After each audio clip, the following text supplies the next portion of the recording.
Some deaths end in a grave, a headstone, or a few lines in a police record.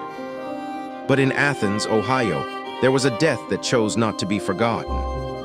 It carved itself into the very structure of the building.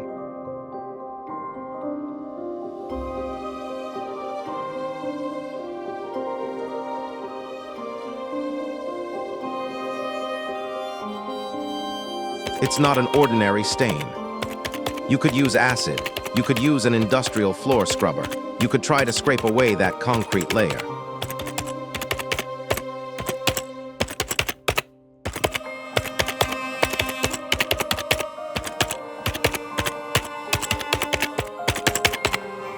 But when the surface dried, the silhouette reappeared.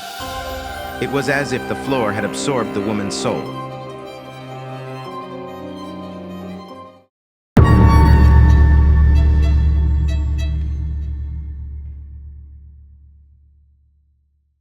To understand how a woman could disappear for 42 days without anyone knowing, we must understand the scale of the place where she lived.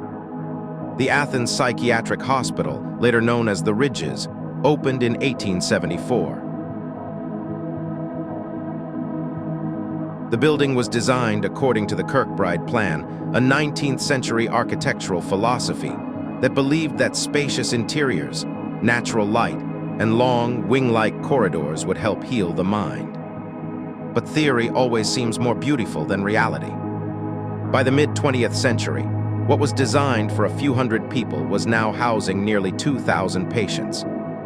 The healing paradise had become a labyrinth of overcrowding. The atmosphere is gloomy, and the treatments used here have left deep psychological scars. In the 1970s, the hospital began a process of decentralization. Many buildings were completely closed to save on heating and staffing costs. Doors were locked, long corridors plunged into darkness. Ward N was one such place, a forgotten void in the heart of a functioning entity.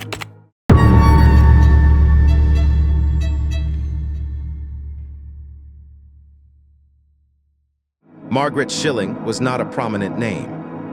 At 53, she was one of thousands of quiet patients in Athens. Her medical records were kept confidential under privacy laws, but those who worked there remembered her as a quiet, reserved woman who often took solitary walks in designated areas. She wasn't the violent or agitated type of patient. Margaret was like a shadow. She moved freely around the grounds, because the doctors judged her to be no danger to herself or others. This very harmlessness inadvertently led to less attention being paid to her absence.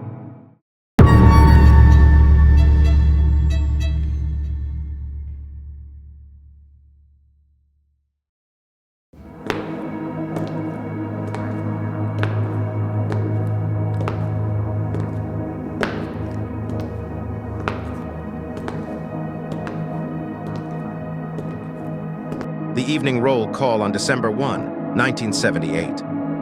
Margaret Schilling's bed was empty. No air raid sirens blared, no chaos ensued. For a hospital with hundreds of acres of grounds encompassing farms and woodlands, the temporary absence of a free patient like Margaret was not unprecedented. We searched. People said we were heartless, but the truth is we scoured the surrounding areas, the open hospital rooms, the path she used to frequent. There were rumors that she had escaped to go home, or that someone had picked her up. No one thought to check the buildings that had been locked for a long time.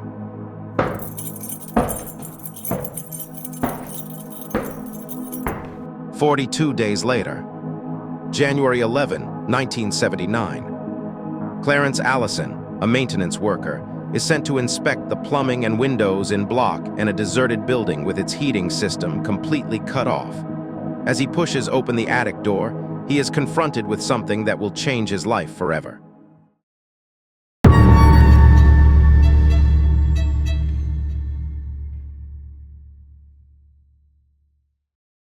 When the police and forensic doctors arrived at the scene, they braced themselves for a murder or a gruesome sight of decomposition. But what they saw was an unusually orderly arrangement. Fact 1. Margaret's body lay on its side right next to the window facing the light. Fact 2, she was completely naked. Fact 3, all her clothes, from her dress and coat to her underwear, were neatly folded and placed next to the body. The act of stripping off and neatly folding clothes in the freezing cold might sound crazy, but in medicine, there's a phenomenon called paradoxical undressing.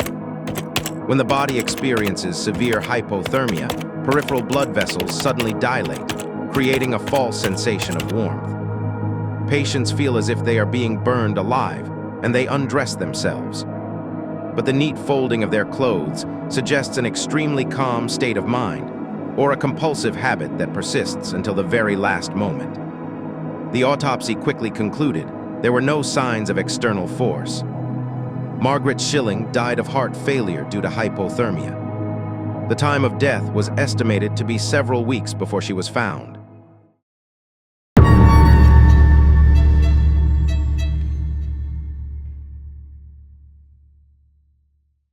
After the body was removed, the real mystery began. On the floor where Margaret lay, a white stain appeared, precisely tracing her posture. Why would a corpse leave an indelible mark on concrete? Science has a very clear, albeit somewhat gruesome, answer to this phenomenon. It's called adiposer, also known as fat wax or corpse wax. When a body decomposes in a sealed, oxygen-deficient environment with a certain level of humidity, the fatty acids in the body undergo hydrogenation, transforming fatty tissue into a compound similar to soap or candle wax. In Margaret's case, the sunlight streaming through the window combined with the outside cold created a miniature greenhouse effect. These fatty bodily fluids seeped deep into the porous structure of the concrete, reacting chemically with the minerals in the cement. It wasn't a stain on the surface, it had become a part of the concrete itself. The hospital management tried to remove it to avoid causing panic. They used the strongest industrial cleaning agents available at the time. But to no avail. Every time the surface dried, the chemical reaction between the petroleum jelly and the calcium carbonate in the concrete would make the white stain visible again.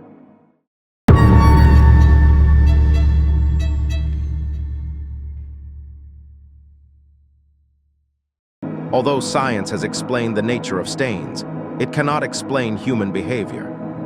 The Margaret Schilling case still leaves unanswered questions that baffled investigators at the time. Hypothesis 1. The room was locked and negligence. If Section N was locked, how did Margaret get in? Some older reports suggest the door had an automatic mechanical lock. If Margaret pushed the door open, it could have latched shut, locking her inside with no way to open it from the inside. If she was trapped, why did no one hear her cries for help for 6 weeks? The answer lies in the thickness of the Kirkbride-style brick walls and the absolute desolation of Sector N in winter. Her screams, if any, only echoed between the empty walls. Hypothesis 2, a choice in silence. We must confront a more heartbreaking possibility. Margaret wanted to be there. In her unstable mental state, perhaps she was seeking a completely quiet place to escape.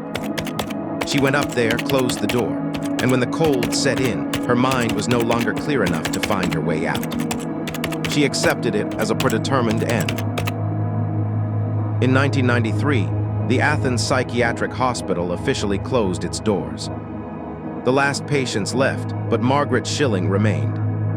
Her stain has now become a part of history, a well-known American urban legend. Many people come here out of curiosity, seeking out eerie stories.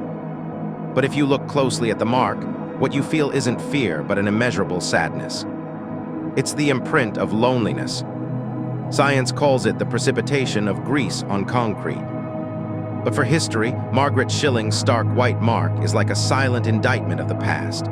A reminder that there once was a flesh and blood human being who lived, who was forgotten for 42 days right in the midst of our world, and who chose to immortalize her presence in the most painful way.